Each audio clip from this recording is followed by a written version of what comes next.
I'm just thrilled to have you join me here today. I think it's great that you've come along, and I think that we can work together to figure out just how to solve the sorts of problems that you have in your life, and we can have you break through to a whole different way of operating. And aren't you kind of tired of that sort of hype that people do on a regular basis? I get a little tired of it at some points. And years ago, I remember seeing Tony Robbins, and he was up in front of the room, and he was singing the praises of how we were going to fix everything, and we were going to make it all work. And then I saw him, and he walked to the back of the room on a break, and he sat down, and he slumped, and his shoulders dropped. He was exhausted. He was putting on a show in front of the room for the people. And the people were motivated and thrilled and delighted.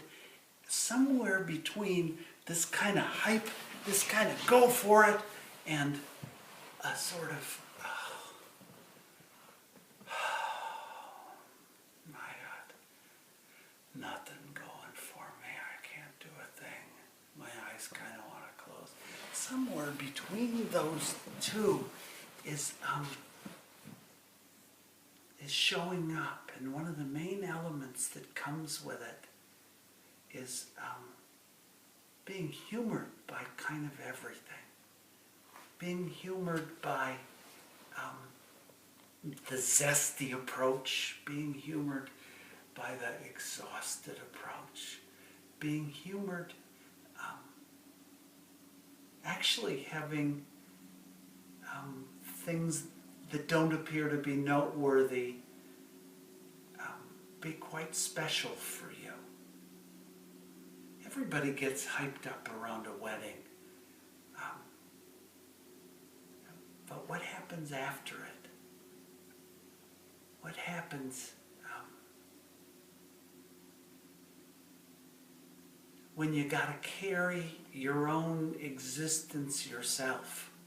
I remember at Shearson Lehman Brothers, they brought in a motivational speaker, and I watched the motivational speaker do all this exciting stuff in front of the room, and I watched the people get excited, and about 15 minutes after the motivational speaker left, the people looked pretty much the same as they had before. What they hadn't done is they hadn't found their own ability to motivate themselves. They hadn't discovered that it's inside them that drives them, that moves them, that they project from. They had been infused from outside, but they hadn't generated it from inside out. And that's really the difference. The sun is powerful inside and directs outside. The moon just sort of reflects. It doesn't have any heat, it doesn't have any light of its own. We need to find that part in us